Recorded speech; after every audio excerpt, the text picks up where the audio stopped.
as far as the Russell goes.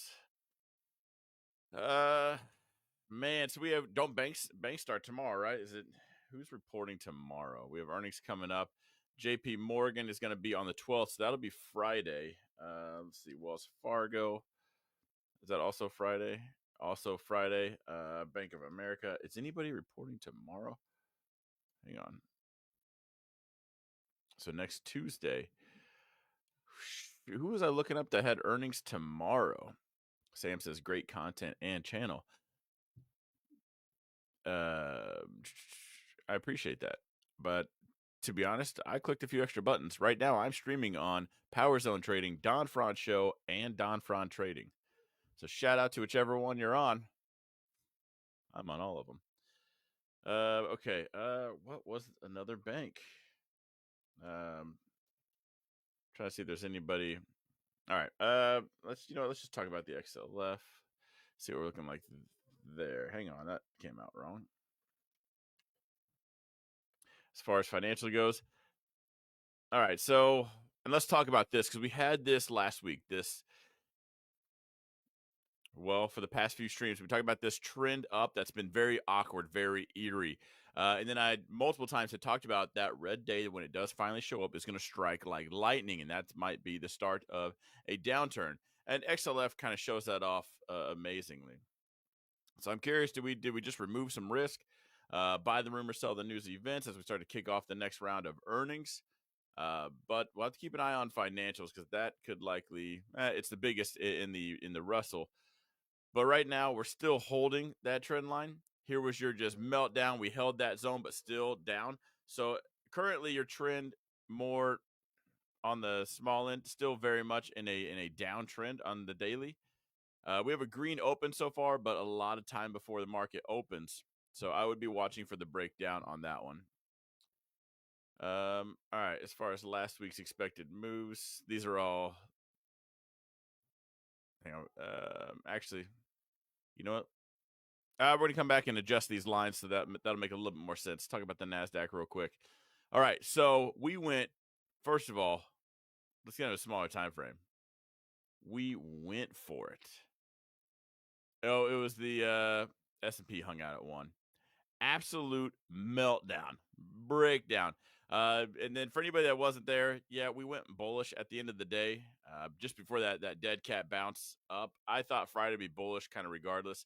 Friday to me was going to be bullish or sideways. There was just no if we were to continue further down, that'd be capitulation. That would just be everybody going nuts. Right now, I got to say, I got to be bearish. Overall, before you get too ahead of yourself on the bearish side, this woke a lot of bears up for sure. The NASDAQ is still flat out going sideways. So for now, if you really want to hang tight, what is your risk? What are your parameters? How comfortable are you with risk in general? Because if you sit this whole range out, I promise you're not going to miss out on anything. The stock market's not going anywhere. It's still going to be here. But futures, that's a lot of trades inside there. QQQ has a lot of options. There's a lot of trades that can be made inside. This is a huge range as far as trading goes. But as far as a swing trade or anything like that, swing trade, I'd rather buy down here, maybe sell puts down here, maybe be a little bit more cautious at the top. But we're nothing until this market picks a direction. There you go, like sideways. Sideways is the direction. So don't get too just like tunnel vision, just narrow focused on something and let that chop you up 1,000 times because it's not going to feel good and you won't know it until later. When it becomes choppy, the sooner you can recognize it, the better because hindsight is going to tear you apart later. We're like, oh man, I should have seen that. And realistically, by the time you take let's say you just get chopped up, 100 losses. Looking back, you realistically could have told by your first couple or if not few. So be careful with that. All this red candle shows me is we're getting volatile. And previously, I was talking about these red candles. I was like, guys, these little choppy red candles, like they're nothing. This was a warning sign. And I kept saying like Goldman Sachs, JP Morgan, somebody is clicking the market sell button and just dropping chunks. They're getting out and they're not giving anybody else they're not sending out a memo. It looks like they finally just said, get rid of the rest of it. All right. So as far as the S&P, never mind. It was these red candles because we had a drop here, based out, and then another drop. And I was saying like this is weird. Again, it's not the levels because everything was still bullish. It's hard to short a trend that looks like that and for so long. And I get it. The stock market, it was, you could say overbought. You could say a lot of things, but that trend was just too calm, cool, collected, very systematic. And then we got this. I was like, and that's again, if you were here last week, for sure on the YouTube channel, Don Fraud Trading. It should not have been on Don Fraud Show. I'm on it right now, but Don Fraud Show is strictly AI now, AI investments, AI, a lot of stuff. But stocks, everything else, Don Fraud Trading. I don't know where Brad's at or when he's coming back or if he's coming back. So I don't want to speak to that. But anyway, I did not go short this. It would have been great because we went zone to zone, hung out. We hung out for a little bit. It was more like, it felt like an eternity. On the 5 minute, we bounced around here, then went to another zone, ultimately bounced right there. And right now, again, depending on where you're looking, you're probably on a much smaller time frame thinking you're bullish. Bigger time frame, okay, bearish, lower high. Even bigger than that, not quite the sideways channel. I don't know. I gotta say, we just put in our first lower low and a warning shot. So I grab puts. I am short over the weekend, and I don't care about this little green candle. Too much time to be worried about that.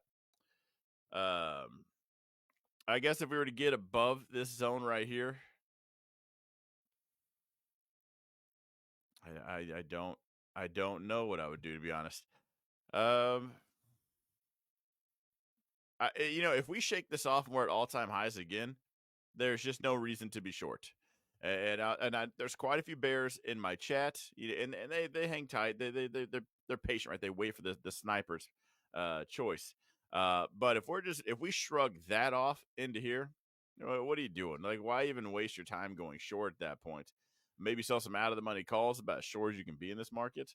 But I'm hoping this is ultimately a sell off into a deeper pullback, to which I will be buying the dip.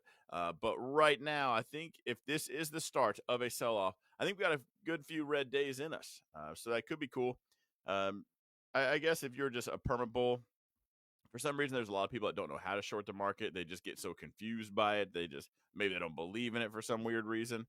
Whatever the case is, maybe we just don't load up allocation wise right here at the peak. If it's going to be a few red days, and maybe you like it right here. If you like it right here, you're going to love it down here. Hang tight, let the red do their thing. And then that way your average is much lower. You're in a much better position. This is the time where patience will pay. And I think right now, if you're not jumping in the volatility game, then I think you at best need to chill, hang out, set your alerts right here. Hang on, right there. Right there. Like, hey, wake me up when this breaks. Until then, enjoy your time. Go do something else. Don't lose any sleep trying to trade this up, because when it gets choppy, a lot of times, most of the time, 80% of the time, you'll win some, you lose some. It'll just be a net, just BS waste of time. Then there's that 10% of the time you'll lose every trade. The 10% of the time you'll win everyone because you're just unstoppable for some reason. A little bit of luck on your side, but numbers game, when you're jumping in that volatility game, is it worth it? Is the juice worth the squeeze? And ask yourself that before we jump into this, because the market really just threw off a pretty decent warning sign.